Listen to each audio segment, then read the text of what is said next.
18 ब्राह्मण बालक द्वारा महाराज परीक्षित को शाप श्लोक संख्या 20 शब्दार्थ एवं तात्पर्य जीवन विशेषी भक्तिवेदांत स्वामी प्रभुपाद के द्वारा एतावतालम अनुसूचितेन गुणैरसाम्यानतिशायनस्य हित्वेतरान् प्रार्थयतो विभूतिः यस्यांघ्रिरेणुं जुषते न भिप्सो।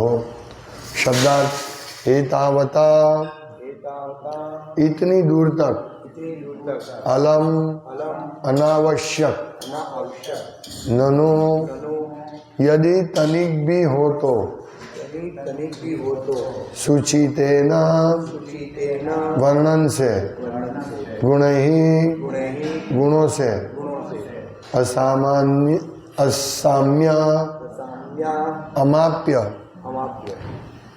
अनतिशायनस्य जिसकी बरोबरी न हो सके उसका हित्वा छोड़कर इतरान अन्य प्रार्थयतः याचना करने वालों का विभूति ही लक्ष्मी की कृपा यस्या जिसके अंग्रे पैर रेणुम धूल जुषते सेवा करता है अनभिप्सो अनिश्चित का।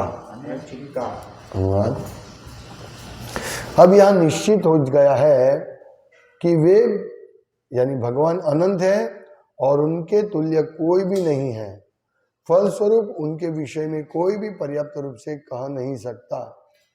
बड़े बड़े देवता भी स्तुतियों के द्वारा जिस लक्ष्मी देवी की कृपा प्राप्त नहीं कर पाते, वही देवी भगवान की सेवा करती है। यद्यपि भगवान ऐसी सेवा के लिए अनिच्छुक रहते हैं। तात्पर्य श्रुतियों के अनुसार भगवान या परमेश्वर पर ब्रह्म को कुछ भी नहीं करना होता। उनकी समता करने वाला कोई नहीं है।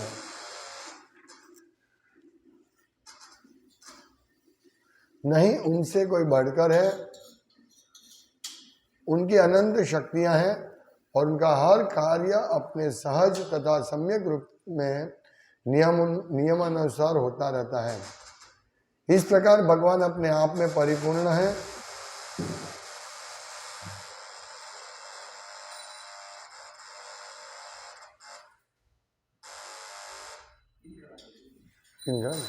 के गाड़ी ना तो नहीं 3 गाड़ी है। अरे काढ़ो तो अपन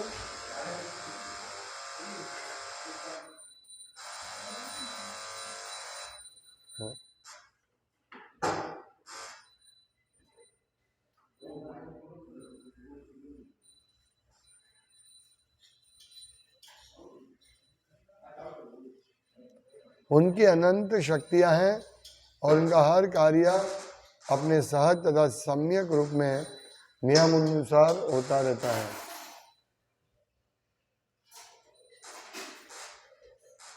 पेलू माइक आपी दो ने आ बंद करीने पेलू माइक।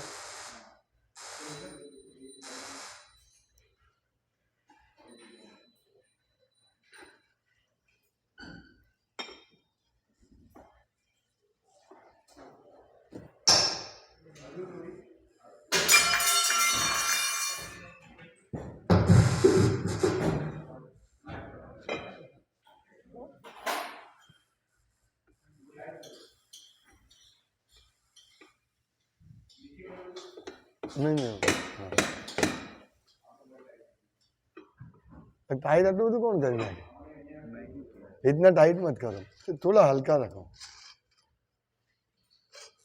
बस। देखो इतना ज्यादा टाइट करने की आवश्यकता नहीं है। हरे कृष्ण। उनकी अनंत शक्तियां हैं और उनका हर कार्य अपने सहज तथा सम्यक रूप में नियमानुसार होता रहता है। इस प्रकार भगवान अपने आप में परिपूर्ण है और उन्हें अन्य किसी से कुछ भी लेना नहीं होता, यहाँ तक कि ब्रह्मा जैसे महान देवताओं से भी नहीं। अन्य लोग जिन लक्ष्मी देवी की कृपा दृष्टि के लिए लालायित रहते हैं और उनके अनेक प्रार्थनाओं के बाद भी वे उन पर कृपा नहीं करती, वे भी भगवान की सेवा करती है, यद्यपि उन्हें लक्ष्मी जी से कुछ भी लेना नहीं होता। परमेश्वर अपने गर्भोदक्षाई विष्णु रूप में ब्रह्मा को अपनी नाभि से निकले कलम से भौतिक संसार के प्रथम जीव के रूप में जन्म देते हैं। लक्ष्मी देवी के गर्भ से नहीं, जो उनकी सेवा में निरंतर लगी रहती है। उनकी पूर्ण स्वतंत्रता तथा परिपूर्णता के ये कुछ उदाहरण हैं। उन्हें कुछ करना नहीं होता, इसका अर्थ यह नहीं है कि वे निराकार हैं। वे दिव्य रूप से अचिंत्य शक्तियों से इतने परिपूर्ण हैं कि केवल उनके इच्छा करने मात्र से सब कुछ हो जाता है। उन्हें कोई शारीरिक या निजी प्रयास नहीं करना होता, इसीलिए वे योगेश्वर अर्थात समस्त यौगिक शक्तियों के स्वामी कहलाते हैं। ओम ज्ञानतिमिरान्धस्य ज्ञानञ्जनशलाकया चक्षुरुन्मिलितं येन तस्मै श्रीगुरुवे नमः। श्रीचैतन्यमनोभीष्टं स्थापितं येन भूतले स्वयं रूपकदा ददाति स्वपदान्तिकं। वन्देऽहं श्रीगुरुं श्रीपदकमलं श्रीगुरुं वैष्णवं श्रीरूपं साग्रजातं सहगण रघुनाथान्वितं तं सजीवं साद्वैतं सावधूतं सहितं कृष्ण चैतन्य देवं श्री राधा कृष्ण बालानि सहगण ललिता श्री विशाखान्वितांश्च। हे कृष्ण करुणा सिंधु दीनबंधु जगत्पति गोपेश गोपिका कांत राधा कांत नमोस्तुते तप्त कांचन गौरांगी राधे वृंदावनेश्वरी वृषभानु सुते देवता वाञ्छाकल्पतरुभ्यश्च कृपा श्री कृष्ण चैतन्य प्रभु नित्यानंद श्री अद्वैत गदाधर श्रीवासादि गौर भक्तवृंद। हरे कृष्णा कृष्ण कृष्ण हरे हरे, हरे राम राम राम हरे हरे।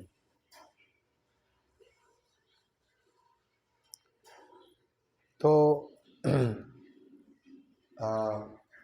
शौनक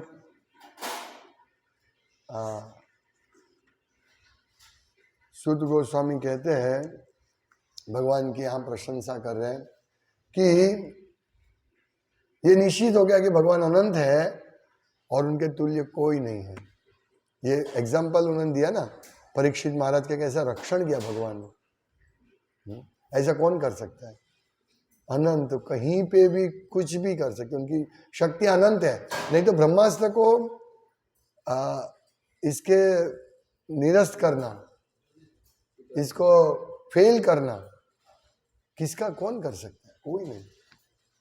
तो इसीलिए कहते हैं कि ये निश्चित है कि भगवान अनंत है और उनके तुल्य कोई नहीं। शिव जी, ब्रह्मा जी भी। ये बहुत अच्छे एक एग्जाम्पल यहाँ दे रहे हैं। जैसे लक्ष्मी देवी अति चंचल है और ब्रह्मा तक के देवता लक्ष्मी देवी की कृपा चाहते हैं। तो इस मर्त्य जगत, इस पृथ्वी लोक के तो बातें क्या करें, सब लोग लक्ष्मी के पीछे पड़े हैं। लक्ष्मी की कृपा याचना, यदि लक्ष्मी की किसी को कृपा मिल गई, जैसे लोग बोलते अभी हम सुखी हैं, हमारे पर लक्ष्मी की कृपा है, और लक्ष्मी जिनके ऊपर प्रसन्न होती है तो उनको धन की कोई चिंता नहीं होती है। लेकिन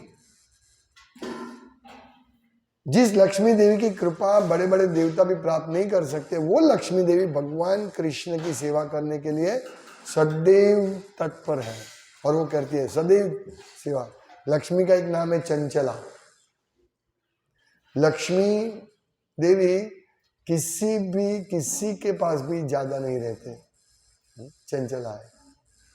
हम देखते हैं बड़े बड़े धनी लोग, बड़ा साम्राज्य वाले धनी लोग 2-3 पीढ़ी में साफ हो जाते हैं। लक्ष्मी वहां नहीं दिखते, चंचला है। लेकिन भगवान कृष्ण की सेवा करने के लिए लक्ष्मी વધારે આવે પેલું સ્પીકર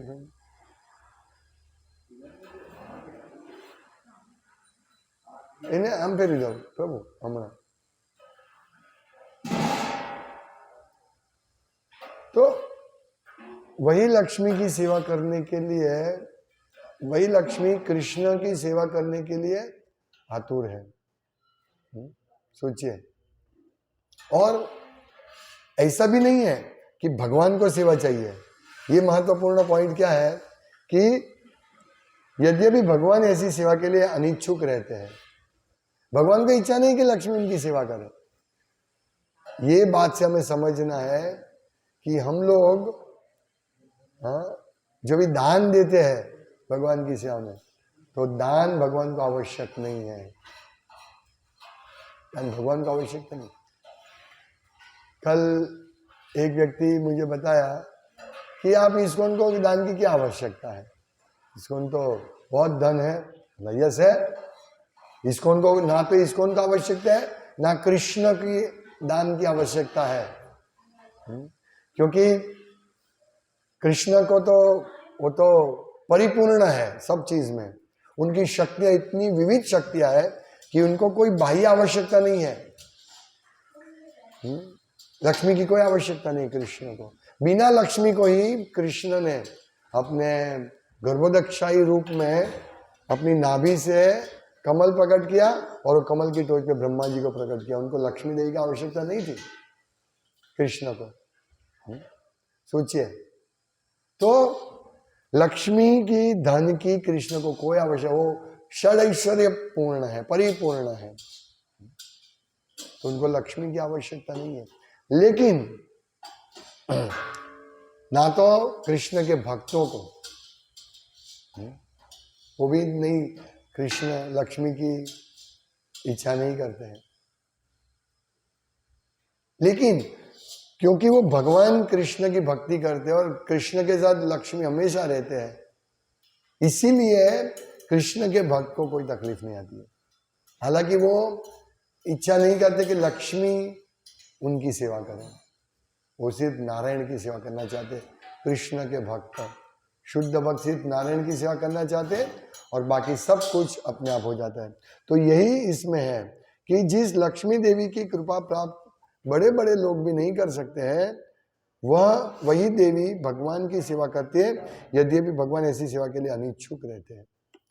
तो वो भाई ने बताया कि भाई आपको क्या आवश्यकता है लक्ष्मी की, इस्कॉन को।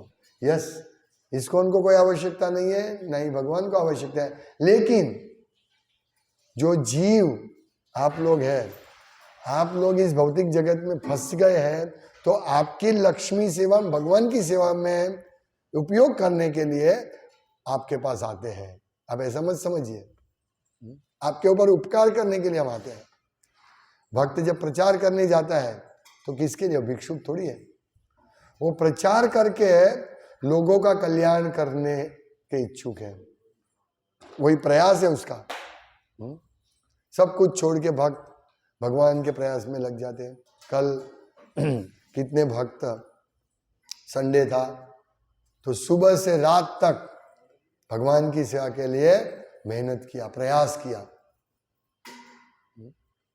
तो ये भक्तों और सामान्य जीवों के बीच में तफावत है। सामान्य सोचता है मैं ये भगवान की सेवा में कुछ दे रहा हूं, अभिमान होता है उसका। भक्तों नहीं, भगवान आप इतने दयालु हैं कि मुझे आपने आपकी सेवा में लगाया, मुझे प्रचार के लिए आप भेज रहे हो। मेरा कोई सामर्थ्य नहीं है, लेकिन आपकी कृपा से मैं प्रचार करने का प्रयास कर रहा हूं। ये है भक्तों की फीलिंग्स, यही होनी चाहिए। कुछ भी सेवा मिले, भगवान मैं बहुत पतित हूं, लेकिन आप कितने दयालु है कि मेरे जैसे पतित को आपने सेवा में लगाया। कौन प्रचार करता है भगवान का? नारद मुनि जैसे महान महान महान शुद्ध भक्त भगवान का प्रचार कर सकता है। प्रचार ऐसे थोड़ी होता है। यानी जो व्यक्ति भगवत गीता का प्रचार करता है, तो उनको वो कितना भाग्यशाली है, कितना भाग्यशाली है।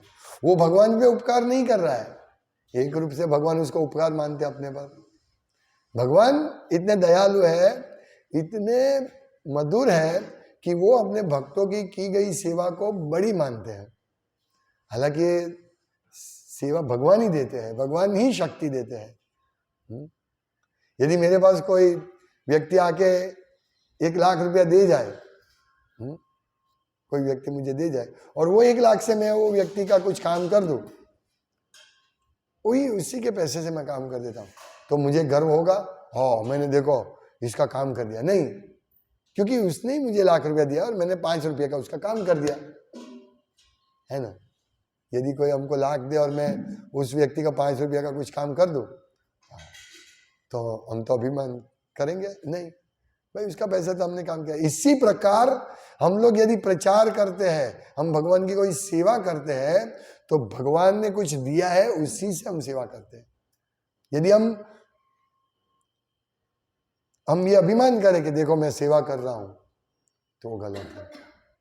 ये तो हमें हाथ जोड़ के विनम्रता से, यानी जो भक्ति में प्रगति करते हैं वो यही हाथ जोड़ के यही काम करता है, अरे भगवान आप तो कितने दयालु है, दया के सागर है, मेरे जैसे तुच्छ जीव को आप सेवा प्रदान कर रहे हैं, सेवा देने का अवसर दे रहे हैं। मैं आपका इतना बड़ा आभारी हूं कि मैं करोड़ों जन्मों तक आपका ऋण नहीं चुका सकता हूं। जैसे भक्त कभी भी गुरु का ऋण चुका नहीं सकता। क्यों? क्योंकि गुरु उनको ऐसी चीज देता है, इस भवसागर से मुक्ति, वो छोड़ो, भवसागर से मुक्ति कोई बड़ी बात नहीं है क्योंकि भक्त मुक्त होता है, लेकिन भगवान के चरण कमल में शरणागत कैसे होना, वो भगवान के शुद्ध भक्त गुरु सिखाते हैं। इसीलिए हम गुरु के बहुत आभारी हैं। प्रभुपाद कहते हैं कि गुरु का ऋण हम नहीं चुका सकते हैं, लेकिन हम प्रयास कर सकते हैं गुरु को प्रसन्न करने का। ये सबसे बड़ी फिलॉसफी है, ये सबसे बड़ा तत्व ज्ञान है कि गुरु को हमें प्रयास प्रसन्न करना है। हमारा ऋण बहुत है, करोड़ों अब्बजों रुपये का ऋण है, बैंक लोन है, कर्जा है हमारे पास, तो हम 10-20 रुपया देके कर्जा नहीं पटा सकते। लेकिन बैंक का मैनेजर बोले भाई इतना इतना करो, तो हम एमडी मालिक बोले इतना इतना करो, तुम्हारा काम हो जाएगा, लोन माफ हो जाएगी। हमारा ऐसा ही है, हम ऋणी है, गुरु के ऋणी है। गुरु का ऋण कोई कितने भी हम जन्म ले, गुरु का ऋण नहीं चुका सकते। इतना उपकार है हमारे पर गुरु का। अभी सोचिए हमें गुरु को प्रसन्न करना है, यही हमारे जीवन का एकमात्र उद्देश्य होना चाहिए। हम कैसे गुरु को प्रसन्न करें, ये उद्देश्य होना चाहिए। तो गुरु कैसे प्रसन्न होंगे? गुरु के आज्ञा का पालन करके हम गुरु को प्रसन्न कर सकते हैं, और हम गुरु की आज्ञा का पालन करके हम सुखी हो सकते हैं। ये बड़ी बात है। सिंपल आज्ञा होती है गुरु की, प्रचार करो, सुबह जल्दी उठो। अभी सोचो, मैं आज यही सोच रहा था कि हमारा कितना सौभाग्य है कि हम सुबह मंगल मुहूर्त में उठ जाते हैं, भगवान की मंगल आरती कर पाते हैं। हमारे ऊपर गुरु की, कृष्ण की कितनी बड़ी कृपा है कि हमको इस प्रकार से सेवा में नियुक्त किया है। कितने हम भाग्यशाली है। लेकिन वो कितने दुर्भागी है जो सोए रहते हैं, जिन्होंने कभी मतलब महीने में 1-2 बार भी जो भगवान के लिए मंगलारती में नहीं आते हैं। कितने दुर्भाग्य है उनका। दीक्षा लेने के बाद सोते रहते हैं, ये बड़ा दुर्भाग्य है। तो ऋण चुकाने की तो बात ही छोड़ दो। गुरु की सिंपल, यदि हम इतना ही सोच लेंगे कि ये चलो कुछ और फायदा हो नहीं हो, लेकिन अभी हम इतना सोच लें कि गुरु महाराज मैं मंगला आरती में जाऊंगा तो मेरे गुरु प्रसन्न होंगे, इतना सोच लेना तो भी उसका ऋण कटेगा। लेकिन इतना सोचते ही नहीं है, इधर उधर का सोचते हैं। कितनी बड़ी बात है इतना सोचना कि मैं गुरु महाराज आप मुझे कृपा, आपकी कृपा से मैं, भगवान की कृपा से मैं आज भगवान मंगल आरती में उठ सकता हूँ, आ सकता हूँ, और इस प्रकार हम ऋण चुका सकते हैं। तो बहुत अनेक साधन है, अनेक उपाय है जिससे हम गुरु को प्रसन्न कर सकते हैं। ये मंगल आरती का एक एग्जाम्पल है। भगवत गीता का प्रचार दूसरा एग्जाम्पल है। प्रभुपाद चाहते थे distribute my book, distribute my book, distribute my book, मेरी बुक का वितरण करो। प्रभुपाद चाहते थे, और आज प्रभुपाद ने हमको अब्बजों रुपये का अमूल्य ज्ञान दिया, अमूल्य चीज दी, और यदि हम प्रभुपाद को प्रसन्न करने का प्रयास नहीं करेंगे तो हम योग्य नहीं है, अयोग्य है। 4 दिन पहले एक भक्त को, थोड़े भक्त आ रहे थे तो उनको प्रसाद पहुंचाया मॉर्निंग सुबह। तो भक्तों ने पूछा, प्रभु इसकी कितनी सेवा देनी? मैं बोला 1 करोड़ रुपये का आप आशीर्वाद दो, बस यही हमें आशीर्वाद चाहिए, आशीर्वाद चाहिए। और यही आशीर्वाद है कि हम भगवान की सेवा में लगे हैं। तो हमें हमारा धन मिलता है उससे संतुष्ट नहीं होना चाहिए, हमारा बैंक बैलेंस बढ़ता है उससे हमें संतुष्ट नहीं होना चाहिए, उससे दुखी होना चाहिए। ये बैंक बैलेंस बढ़ेगा, मैं उसमें आसक्त हो जाऊंगा। हम देखते हैं ना, जिनके पास धन आता है, जिनका बड़ा घर हो जाता है, वो फिर शिथिल हो जाते हैं भक्ति में। मेरे पास धन है, भक्त की मैं बात कर रहा हूं, शिथिल हो जाते हैं। लक्ष्मी की कृपा है मेरे पास, मेरे घर में गाड़ी है, बंगला है, सब कुछ है, पानी मांगूंगा दूध आएगा। ये लक्ष्मी की कृपा की हमको आवश्यकता नहीं है, हमें कृष्ण की कृपा चाहिए। और कृष्ण की कृपा, देखिए कैसे हम कृष्ण के प्रति आसक्त हो सकते हैं। कृष्ण की कृपा, हम कृष्ण में आसक्त होंगे तो होगा ना। तो कृष्ण में आसक्त कैसे होंगे? कृष्ण के दिव्य गुणों को सुनकर। जैसे सुत गोस्वामी कहते हैं कि मेरा तो जन्म विलोम कुल में, नीच कुल में हुआ था, लेकिन मैंने भक्तों का संग किया, ये मेरे पर उन्होंने बड़ी कृपा की, और आज मैं भक्तों का संग करके भगवान की कथा का श्रवण कर सका, और अभी मैं कीर्तन कर रहा हूं। ये सुखदेव गोस्वामी, सुत गोस्वामी, ये इसको क्या बोलते हैं, अपनी हम्बलनेस, विनम्रता प्रदर्शित करते हैं कि भगवान आपके वजह से ये सब हुआ, आपके शुद्ध भक्त ने मेरे पर कृपा की। तो यही हमारा सौभाग्य होना चाहिए, यही हमारा चिंतन होना चाहिए कि हे भगवान, आप बहुत दयालु है, मेरे जैसे तुच्छ भक्त को आपने सेवा में लगाया। यदि हम इस प्रकार से सोचेंगे तो हमारी भक्ति में बहुत प्रगति होगी, और भक्ति में प्रगति होगी ना, इतना हमारे हृदय का मैल निकलेगा। सब लोग लक्ष्मी की सेवा, लक्ष्मी प्राप्त करके इंद्रिय तृप्ति करना चाहते हैं, लेकिन हम भक्तों के पास लक्ष्मी हो फिर भी वो लक्ष्मी को भुगतना नहीं चाहना चाहिए। ये उसका चिंतन होना चाहिए कि इस लक्ष्मी को मैं कैसे कृष्ण की सेवा में लगा के प्रसन्न करूं, कृष्ण को प्रसन्न करूं। तो बहुत सारे ऐसे रास्ते हैं जिससे हम विचलित हो सकते हैं।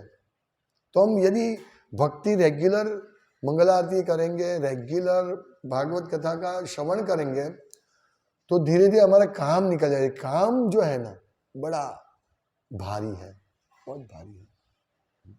जैसे हमारा कुछ गुमड़ा हुआ है, तो उसमें पस होता है, पीला पस, वो हमको बहुत दर्द करता है पस, लेकिन आप दबा के वो पस निकाल दोगे ना, रिलैक्स हो जाएगा, हाँ अभी शांति है। ऐसा ही एक काम जो है ना, हमें इतना मतलब परेशान करता है। कोई भी चीज, कोई भी स्त्री को, सुंदर स्त्री को देखे, हाँ ये मेरे भोगतनी जैसी है, मैं इसको देखता रहूं, ये काम पस है, पस हृदय में पस है। ऐसे पस जब होगा ना, हमें बहुत दुखी करेगा, क्योंकि हमारी इच्छा है हम ये भुगत ले, इस स्त्री को भुगत ले, हमारा मन उसमें रहेगा। ये तो उसको पस को निकाले, इस काम को निकाले, और वो काम को निकालने के लिए भगवान और गुरु की कृपा चाहिए। और गुरु कृपा कब देगा? जब वो देखेगा कि मेरा शिष्य पालन कर रहा है, या भगवान देखेंगे कि गुरु की आज्ञा का पालन कर रहा है। तो कोई मैकेनिकल प्रोसेस नहीं है, शुरुआत में मैकेनिकल प्रोसेस है, भगवान का नाम लेना, सुबह जल्दी उठना, मैकेनिकल प्रोसेस शुरुआत में। लेकिन एक दिन ऐसा आएगा कि भक्त बिना ऐलान को उठ जाएगा, भगवान उसको उठा देंगे। सोचिए, तो हमारा भगवान ईश्वर सर्वभूतानां हृदयेषु अर्जुन तिष्ठति, सबके हृदय में विराजमान है। हमारी हृदय की इच्छा हमसे भी अच्छी तरह जानते हैं क्या है हमारे हृदय में इच्छा। यदि हम भगवान की सेवा करने की एकमात्र इच्छा रखेंगे तो भगवान हमको इतनी सेवा प्रदान करेंगे कि जिससे वो गुरु कृष्णा दोनों प्रसन्न हो जाएंगे। तो ये हम दूसरे को चीटिंग कर सकते हैं।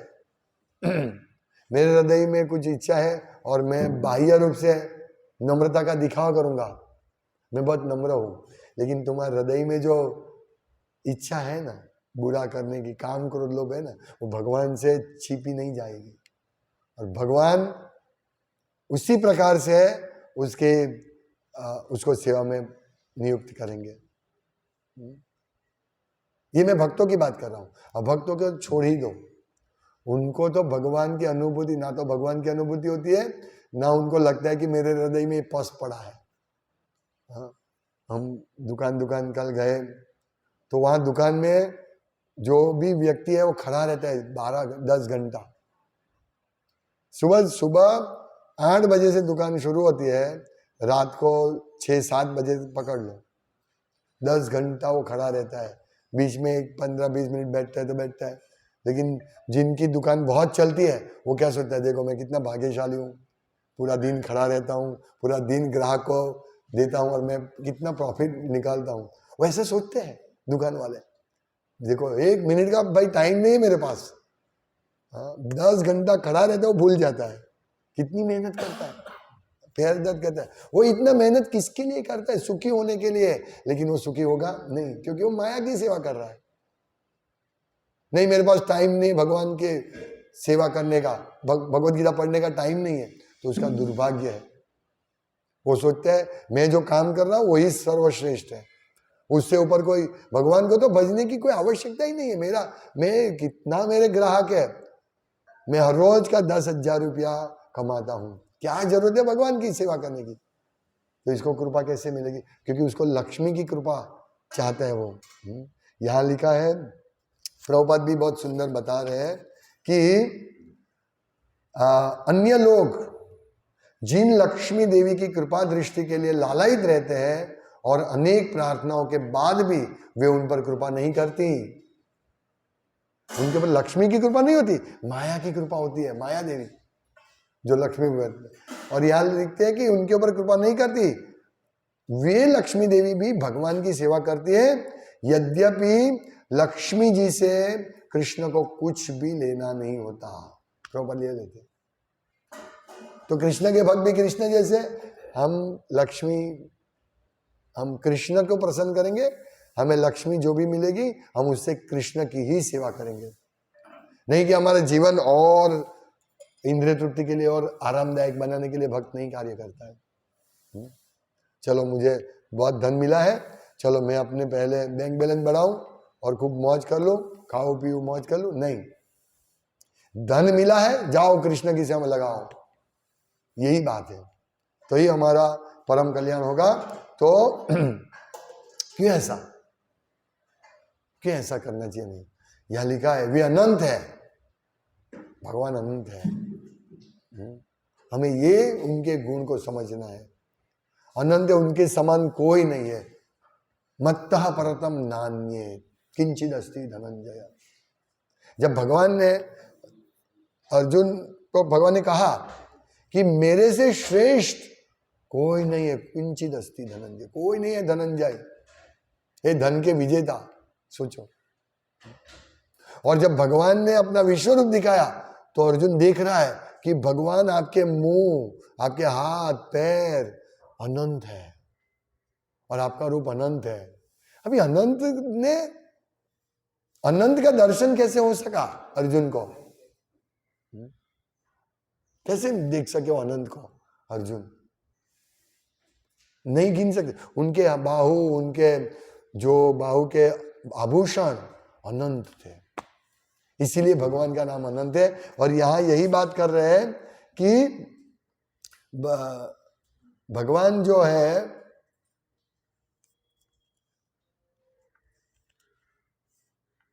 जिनकी बराबरी नहीं हो सकती है, यहां भगवान अनंत है। अब यह निश्चित हो गया कि वे अनंत है। ये सुध गोस्वामी कहते हैं। कथा की शुरुआत में। अभी जब हमको मालूम पड़ गया भगवान अनंत है, तो हम कितनी उत्कटता से भगवान की सेवा करेंगे, सब कुछ छोड़ के। यही हमारे सब कुछ छोड़ के, इसका मतलब इंद्रिय तृप्ति छोड़ के। हम काम धंधा छोड़ने की बात नहीं कर रहा हूं, इंद्रिय तृप्ति का जो भी विचार है उसको छोड़ देंगे। और ये अपने आप धीरे धीरे भक्त यदि साधना करता है ना, तो ये काम अपने आप दूर चला जाएगा, उसको मालूम भी नहीं पड़ेगा। वो स्त्री को देखकर कोई आकर्षित नहीं होगा, या स्त्री पुरुष को देख कर आकर्षित नहीं होगा। शुद्ध भक्त का यही लक्षण है, वो आकर्षित नहीं होंगे। सार्वभौम भट्टाचार्य, सार्वभौम भट्टाचार्य युवान स्त्री को भगवान जगन्नाथ के नृत्य के लिए तैयार कर रहे थे, उनको नहला रहे थे, उनको मालिश कर रहे थे, उनको सिखा रहे थे। युवान स्त्री को सोचिए, वो निर्विकार थे। अरे सॉरी, सार्वभौम भट्टाचार्य नहीं, रामानंद राय, सॉरी, रामानंद राय, निर्विकार को उनको ये नहीं। क्यों? शुद्ध भक्त है भगवान के। शुद्ध भक्तों के लिए कुछ ये सब नहीं होता है, काम बिल्कुल एक अंश भी नहीं होता है। इसलिए हमारे हृदय से काम को निकालना है, थोड़ा भी काम, यानी भौतिक डिजायर। और सबसे बड़ी डिजायर यही है, जातीय सुख भुगतना, यही सबसे बड़ी डिजायर है। और ये जातीय सुख के तृप्ति करने के लिए हम लोग पैसा कमाते हैं बस, और कोई, ये सबसे बड़ी मूल है। जो काम का अर्थ यही है, लेकिन काम यानी अनगिनत डिजायर, इंद्रिय तृप्ति की डिजायर। इसलिए वो सब छोड़ना सिर्फ संभव है भगवान की सेवा के द्वारा, गुरु की कृपा के द्वारा, भगवान की कृपा के द्वारा। और इन्होंने यही बताया कि भक्तों की कृपा से आज मैं भागवतम क्लास आपके सामने करने जा रहा हूं। सुत गोस्वामी ने यही बताया, क्योंकि मैंने व्यासदेव और शुकदेव गोस्वामी जैसे महान आत्माओं के, और की संगति, परीक्षित महाराज के जैसे भक्तों के संग में भागवत कथा सुनी है, इसलिए मैं योग्य बन गया। तो हम सब भी योग्य बन सकते हैं यदि इस प्रकार से भक्तों के संग में रहकर, गुरु की आज्ञा का पालन करके हम हमारा जीवन बिताए, हम सेवा करें, साधना करें, तो हम भी सफल हो सकते हैं। ये कोई बड़ी बात नहीं है। जो भक्त है उनके लिए बहुत छोटी बात है, क्योंकि वो ऐसे ही करता है।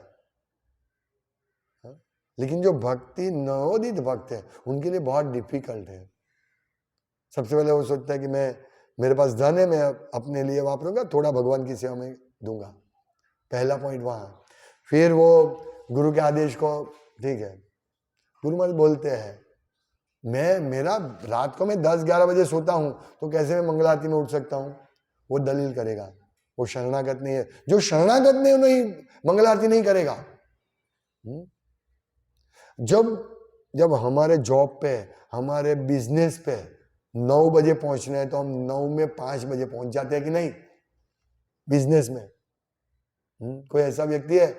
नहीं, जाएंगे 9 बजे, बोला 10 बजे जाएंगे, 2 दिन जाएंगे, गाली खाएंगे, आना हो तो टाइम पे आ, नहीं तो निकल जा। हमारा बिजनेस में भी जाएंगे, तो हम जाएंगे तो 9 बजे, अगर ऑफिस का टाइम है 10 बजे, तो 10 बजे जाना पड़ेगा। तो यहाँ 5 बजे, 4:30 बजे मंगला आरती में क्यों नहीं हम जा सकते हैं? ये हमारा अटैचमेंट है भौतिक जीवन के प्रति, भौतिक इंद्रिय तृप्ति के प्रति, इसलिए हम नहीं जाते। बाकी फैसिलिटी सबके लिए है, कोई ऐसा दुनिया में नहीं है कि गुरु की आज्ञा का पालन कर नहीं सकता। यदि हमारा विघ्न होगा भी ना, तो हम कृष्ण को प्रार्थना करेंगे ना, हमारी इच्छा होनी चाहिए, तो कृष्ण हमको सेवा देंगे। हाँ, कोई भक्त को बहुत सारी सेवा देते हैं, और कोई भक्त सेवा ही नहीं करता है, सेवा होने के बावजूद भी नहीं करते हैं। सोचिए,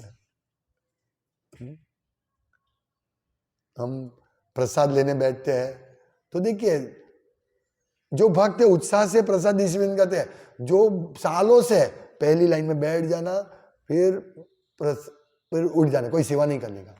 जो भक्त है प्रसाद बांटता है, प्रसाद लेता है, सफाई बर्तन का करता है, सब कुछ करता है। हाँ, सोचिए, तो जो ये प्रकृति है भक्तों की, सेवा करना। हाँ, मैं करता हूं ये सेवा, ऐसा सेवा मांगना, ये सीखना है हमको। बहुत सारी ऐसी सेवा है नहीं, सेवा के सेवा तो हमको कृष्ण के नजदीक ले जाती है। ये सेवा है। हम सोचते हम काम कर रहे हैं। मैं बार बार इस पे जोर देना आवश्यक है, क्योंकि बहुत सालों से इस्कॉन में है, लेकिन सेवा जब आती है, मेरा तो इतना ही सेवा है, मैं इतना ही सेवा करूंगा। ये दुख की बात। मैं इस्कॉन मंदिर में भी यही बताया कि ऐसा नहीं हम लोग यहाँ रहते हैं 3 घंटे का, ये मेरा सेवा हो गया, मेरा सेवा यहाँ इतना ही झाड़ू पोछा करना था, ये तो तुम्हारी सेवा है। ऐसा नहीं होना चाहिए हमारी भावना। हम कब आगे बढ़ेंगे? कब हमारे हृदय से काम नहीं निकलेगा, भागेगा नहीं, काम बैठा रहेगा, और यही काम हमको रोकता है भगवान की सेवा करने में। ऐसी सेवा करनी चाहिए कि भगवान और उनके भक्त प्रसन्न हो जाए। मैं सब भक्तों को प्रसाद बांट रहा हूँ, सब भक्त संतुष्ट हो जाएंगे। ये सब प्रचार करने वाले भक्त है, उनको मैं प्रसाद बांट के संतुष्ट करूंगा, फिर मैं संतुष्ट होऊंगा, फिर मैं प्रसाद लूंगा। ये हमारी भावना कब डेवलप होगी? ये बहुत महत्वपूर्ण है। इसका मतलब ये नहीं है कि सभी भक्तों को ऐसा करना चाहिए, नहीं, प्रसाद लेने बैठ गए कोई प्रॉब्लम नहीं है, पर हमारी चेतना ये होनी चाहिए कि इस प्रकार। ये बहुत बड़ी बात है, बहुत बड़ी बात है। गुरु को प्रसन्न करना, भक्तों को प्रसन्न करना, कृष्ण अपने आप प्रसन्न हो जाएंगे। जैसे राधा रानी, भगवान राधा रानी से इतने संतुष्ट है, इतने संतुष्ट है। तो यदि राधा रानी बोल दे कि ये भक्त आपकी बहुत अच्छी सेवा करते हैं, और राधा रानी का यही कार्य है, वो अपने आप को कृष्ण की सेवा में वो ऐसा आगे नहीं बढ़ती है, हालांकि भगवान उनको ही चाहते हैं, लेकिन वो रिकमेंड कर दे ये भक्त को आपकी सेवा में बहुत रुचि है, तो रिकमेंडेशन कहां से मिलेगा? राधा रानी का, गुरु के द्वारा। गुरु यदि बोलेंगे हे राधा रानी, ये मेरा शिष्य को आप अपनी सेवा में लगाइए, बस हो गया था। और गुरु कब बोलेंगे? गुरु संतुष्ट होंगे तब बोलेंगे ना, शिष्य की सेवा से। इसीलिए हमको इस प्रकार से सेवा करनी है। अरे भाई, हम तो सेवा करते हैं, लेकिन हमारे गुरु तो हमको कभी देखते ही नहीं है, तो क्या करें? ये भी एक बात है ना भाई। मैं तो बहुत दूर सेवा करता हूं, ना तो मेरा शिक्षा गुरु देखता है, ना तो मेरा दीक्षा गुरु देखता है। नहीं, मेरे अंडर में जितने भी भक्त है, वो कौन क्या सेवा कर रहा है, मुझे एक एक पॉइंट का मालूम है, किसकी क्या भावना है। कैसे मालूम पड़ता है?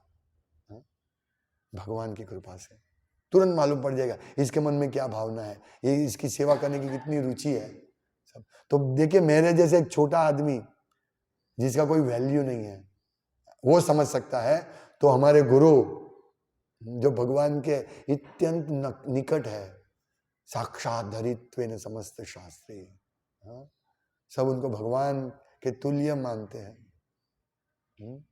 वो गुरु को मालूम नहीं पड़ेगा। गुरुमान ने अभी प्रवचन दिया, मुझे ये बता रहे थे धीर दामोदर प्रभु कि प्रभु गुरुमान ने जो व्यास में प्रवचन दिया ना, आप उसका ट्रांसलेशन करके हमको सुनाइए। बोला ठीक है। तो हम ये मैराथन होगा ना, उसके बाद एक पूरा वीक ऐसा रखेंगे, आप लोग सब साथ में मिलकर प्रसाद और ऐसे रोज शाम को ऐसा पूरा वीक करेंगे। मुझे याद दिलाना, या मैं भूल जाऊं या मैं सक्षम हूं तो आप सब मुझे ये करना, हेल्प करना, तो हम करेंगे। तो गुरु मैंने यही बताया कि बहुत सारे शिष्य है, हो सकता है मैं इन शिष्य को नाम मैं जानू भी कि मेरा शिष्य है, तो मैंने बताया, लेकिन वो मेरे जो वरिष्ठ भक्त है उसके अंडर में रहेगा। जैसे मैं, गुरु ने बताया कि मैं प्रभुपाद को कुछ मिला नहीं हूं, मैं ज्यादा मिला नहीं हूं, और बाकी ऐसे बहुत सारे भक्त थे जो प्रभुपाद के साथ रहते थे, तो उनको वो आज उसमें से काफी लोगों का नहीं है इस कृष्ण कॉन्शियसनेस में।